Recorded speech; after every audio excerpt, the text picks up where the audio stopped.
E aí, pessoal? Beleza pura com todos vocês?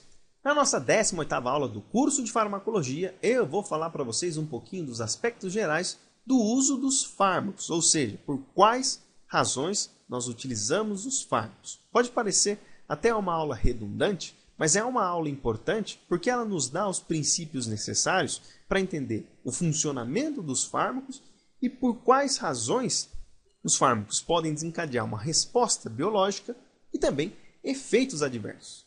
E você sabendo estes princípios, fica mais fácil de você triar uma terapêutica e raciocinar em cima de uma resposta terapêutica, porque todos os fármacos vão seguir estes princípios. Então a gente vai entrar nesses aspectos aí nesta aula, beleza, pessoal? Então, especificamente, eu vou dar os conceitos gerais destes aspectos, né? Por que nós vamos utilizar os fármacos e aí falar das respostas que eles desencadeiam no nosso organismo. Vou mostrar o mecanismo de ação dos fármacos, ou seja, de que maneira eles vão atuar no nosso organismo, seja bloqueando, seja ativando determinadas vias, enfim, eu vou mostrar para vocês tão logo. E por fim, vou falar da atuação dos fármacos, ou seja, de que maneira os fármacos vão atuar especificamente nos tecidos para desencadear uma resposta, referente, por exemplo, à quantidade de droga que é importante para desencadear uma resposta biológica. Beleza, pessoal? Bom, vamos começar aqui então falando o seguinte. Vamos pegar o nosso organismo. Um indivíduo saudável, normal, ele tem uma resposta fisiológica dos seus órgãos. Ou seja, todos os órgãos trabalham de maneira interdependente para manter o nosso corpo vivo. E eles desempenham funções normais. Então, por exemplo, o coração ele precisa bombear o sangue. O fígado ele precisa metabolizar os nutrientes e aí ou eliminá-los ou processá-los para que ele seja distribuído pela circulação, enfim. Nós temos respostas que normalmente acontecem no indivíduo saudável. Tá? Isso que nós falamos de funcionamento normal fisiológico que mantém a homeostase do organismo. Homeostase é o equilíbrio dinâmico do funcionamento aí das nossas células, tecidos, órgãos, enfim. Porém, quando nós temos alguma alteração de função de modo que comprometa a função de um órgão, nós temos uma resposta patológica. Uma resposta patológica se refere a um funcionamento anormal de um determinado órgão, de modo que isso prejudique a sua função e prejudique os demais sistemas. Tá? Quando nós temos um funcionamento anormal de um órgão, sempre a nossa intenção é retornar para que esse órgão seja funcional novamente, tenha uma função fisiológica. Para que essa função fisiológica seja atingida novamente, nós temos algumas abordagens a utilizar. E uma das abordagens é o uso de fármacos. A ideia dos fármacos é o quê?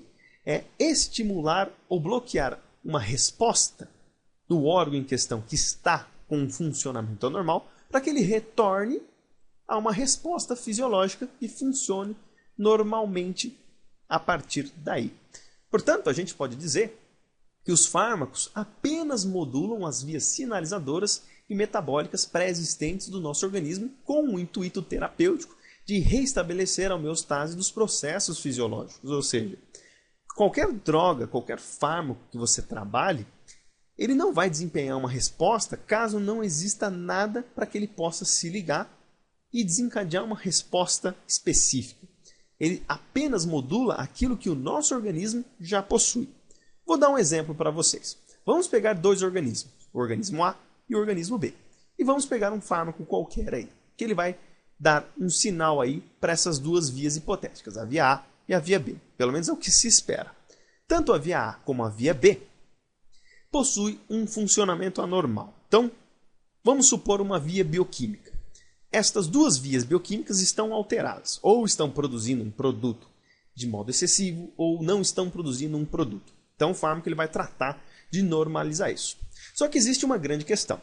Para a via A, este fármaco ele é capaz de desempenhar uma resposta, ou seja, ele interage com os componentes da via A para desempenhar uma resposta. Então, o que nós iremos observar? No organismo A, que nós temos esta via A, onde este fármaco desempenha uma resposta, a ideia é que esta via volte a funcionar normalmente quando nós administrarmos este fármaco. Este fármaco ele tem a função de normalizar esta via.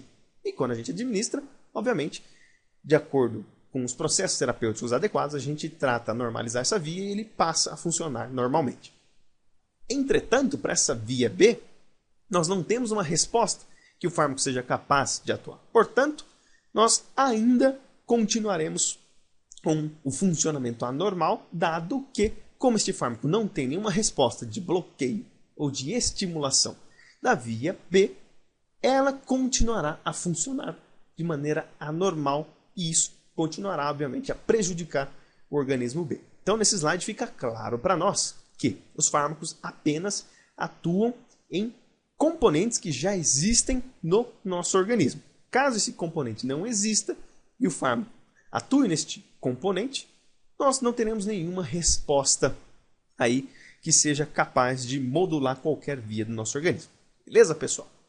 E aí, entrando na parte do mecanismo de ação dos fármacos, ou seja, de que maneira eles vão atuar para normalizar as vias, as respostas teciduais e a resposta dos nossos órgãos, a gente pode dizer que nós temos dois tipos gerais de ação dos fármacos que a gente já estudou aí anteriormente nesse curso, que é estimulando vias infrarreguladas, ou seja, estimulando vias que estão com um funcionamento muito baixo, ou bloqueando vias que estão suprarreguladas, ou seja, vias que estão funcionando demais e não deveriam funcionar tanto assim. Para fármacos que estimulam vias infrarreguladas, nós temos respostas agonistas. E fármacos que bloqueiam vias suprarreguladas, nós temos respostas antagonistas. A gente já estudou aí os agonistas e os antagonistas, as respostas aí de quantificação. Agora a gente vai tratar de uma maneira um pouco mais detalhada frente às suas funções. Então vamos começar aqui falando dos agonistas. A gente pode dizer que os agonistas são todos aqueles fármacos que possuem ação ativadora de uma via mediada por dado receptor. Veja que nós estamos falando aqui especificamente de proteínas. É claro, os fármacos eles não vão atuar só em proteínas, eles vão atuar também em DNA, RNA, podem atuar em carboidratos, enfim. Mas, especificamente, a maior parte dos fármacos que estão presentes aí na terapêutica vão atuar em proteínas. Então, eles têm uma resposta positiva. Então, vamos entender melhor isso aí. Vamos pegar aqui um receptor, certo? E vamos pegar o nosso sinalizador endógeno. Ou seja, esse sinalizador endógeno ele se liga com esse receptor e desencadeia um estímulo. A partir do momento que ele se liga, a célula passa a responder de uma outra forma, por decorrência do estímulo que ele confere. Quando a gente fala de um agonista, quando ele se liga no mesmo lugar onde o sinalizador endógeno se liga, nós também teremos uma resposta estimuladora. Portanto, tratando como definição, como a gente viu anteriormente, os agonistas eles vão ter uma resposta estimuladora de uma via metabólica qualquer. Tá bom? Agora, falando dos antagonistas, os antagonistas obviamente têm um efeito oposto. Então, os antagonistas são todos aqueles fármacos que possuem ação inibidora de uma via mediada por dado receptor. Por exemplo, vamos pegar aqui novamente um receptor e o sinalizador endógeno, a gente já viu que tem um estímulo, ou seja, quando se liga, este receptor é ativado e ele desencadeia um estímulo. Falando do antagonista, a partir do momento que ele se liga a este receptor, ele bloqueia a sua resposta e o estímulo mediado por ele é diminuído. Beleza, pessoal? Agora, falando um pouquinho da atuação dos fármacos, para a gente já encerrar essa aula, a gente pode dizer que para que uma via possa ser estimulada ou inibida, existe a necessidade de uma quantidade de interações mínimas do fármaco com o seu alvo para que o efeito desejado possa ocorrer. Então, o que quer dizer isso? Nós sempre precisamos de uma quantidade específica de interações para que a célula tenha uma resposta efetiva. Caso essa quantidade mínima de interações não seja atingida, nós não teremos efeitos proeminentes. Vamos entender isso com mais detalhes aqui no exemplo. Vamos pegar, por exemplo, esse fármaco X. Vamos pegar aqui os nossos receptores. Esse fármaco X é um agonista desses receptores e a gente quer ter uma resposta celular mediada pela ação deste fármaco X. E a gente sabe que para que a gente tenha um estímulo celular, no mínimo 5 desses receptores devem estar ativos para que a resposta se desencadeie. Portanto, vamos dar aqui uma dose de 2 unidades, de modo que vão preencher aí, hipoteticamente, 2 receptores aí para ter uma resposta. Veja que, para que um estímulo celular possa acontecer, nós temos que estimular no mínimo 5 receptores, ativar 5 receptores. Então, com uma dose que seja capaz apenas de estimular 2 receptores, nós não teremos efeito aí nesta célula. É como se você tivesse uma barra de 200 kg e desse apenas 50 kg de força contrária. A barra ela não iria se mexer, porque 50 kg de força para tentar erguer essa barra, por exemplo, não seriam suficientes. Agora, se nós dermos uma dose de 6, teoricamente nós ultrapassamos o número mínimo de receptores para desencadear uma resposta ativa. Então, para que a célula possa responder. Então, com essa dose de 6, nós iremos observar um efeito específico, certo? Então, é sempre importante a gente lembrar que você precisa de uma dose mínima necessária para que você desencadeie uma resposta. Coisa que a gente já viu falando lá na janela terapêutica, lá no índice terapêutico, né? Então, nós temos um índice específico para que uma quantidade específica estimule uma certa quantidade de receptores e aí, com isso, desencadeie uma resposta biológica. Claro, cada receptor em questão que a gente for estudar, existe um número mínimo de estimulações e para cada tecido também existe um número mínimo de estimulações, coisa que a gente vai ver ainda nessa aula, tá ok? E outra coisa, em muitas ocasiões, as mesmas vias de sinalização mediam diferentes processos no organismo. Com isso, a ação do mesmo fármaco pode apresentar mais de um efeito no organismo. O que isso quer dizer? Quer dizer que órgãos diferentes podem possuir, por exemplo, o mesmo receptor. Este mesmo receptor, no entanto, por serem órgãos diferentes, com tecidos e células diferentes, a resposta desencadeada é diferente também. Vamos dar um exemplo para vocês aqui, ó, da adrenalina. Então nós temos aqui o olho e nós temos aqui o coração. Se nós administrarmos adrenalina em um indivíduo, nós iremos observar efeitos diferentes no olho e no coração. No olho, por exemplo, nós iremos observar um quadro de midríase, ou seja, dilatação da pupila. Como o coração não possui pupila, não tem como ter midríase, mas sim o coração possui músculo cardíaco. Esse músculo cardíaco, por sua vez, quando estimulado pela adrenalina, promove um aumento da frequência cardíaca. É um efeito ionotrópico positivo. Então veja, nós tivemos dilatação do olho e no coração nós tivemos um aumento da frequência. Só que os receptores que são estimulados aí pela adrenalina são os mesmos, os receptores beta-adrenérgicos e alfa-adrenérgicos, que estão presentes tanto no olho como no coração. E a resposta, teoricamente, vai ser diferente. E uma coisa importante é que a mesma via mediada por dado receptor em diferentes tecidos precisa de maior ou menor estimulação para desencadear um efeito naquele dado tecido. Ou seja, por mais que um tecido possui a mesma via que outro tecido, pode ser que a estimulação em cada tecido seja diferente, mesmo que seja a mesma via. Então, vamos pegar novamente um exemplo de um fármaco X. Então, esse fármaco X, eu vou administrar ele com uma dose N. Esta dose N é uma dose necessária para ter um efeito esperado no olho. Por exemplo, a midríase. Tá?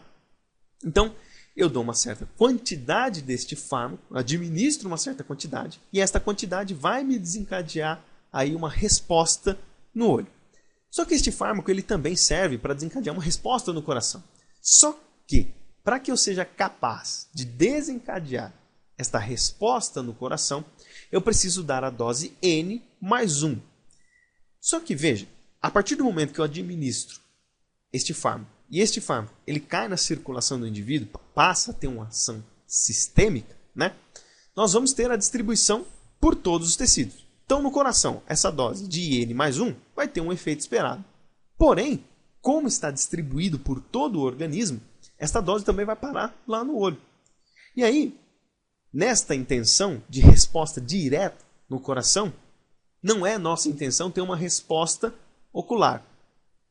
Essa resposta ocular que acontecer, nós iremos chamar de efeito adverso. O efeito adverso é todo efeito que você não quer que ocorra para uma determinada terapêutica. É um efeito que, teoricamente, nem sempre é possível você contornar ele por decorrência da dose de um medicamento. Você acaba ativando ou bloqueando outros tecidos, né? E é um efeito que muitas vezes prejudica o indivíduo. Passa a ter um certo desconforto e, em algumas ocasiões mais graves, passa até a desencadear problemas de saúde, de modo que você tem que utilizar um outro fármaco para compensar esse efeito adverso. Beleza, pessoal? Bom, essas foram as referências clássicas aí, então, que eu utilizei para essa aula. Espero que vocês tenham gostado. Se vocês gostaram, Não esquece nunca de dar um joinha e compartilhar esse vídeo, porque isso ajuda muito na divulgação do nosso material e mais pessoas serem beneficiadas aqui com a Escola de Ciências da Vida. E se vocês quiserem participar, não esquece nunca de se inscrever no nosso canal e participar lá no grupo e na página da Escola de Ciências da Vida no Facebook. Além disso, participa lá do canal do YouTube e da página dos nossos queridos parceiros, o professor Rogério Gozzi e o Diego Barros lá do Medicina Resumida. E também tem o Kainan Max do canal de Biociências. Como sempre, todas as informações estão aqui no descritivo deste vídeo. Beleza, turminha? Então é isso aí. Forte abraço a todos, fiquem com Deus e até os próximos vídeos, se Deus quiser.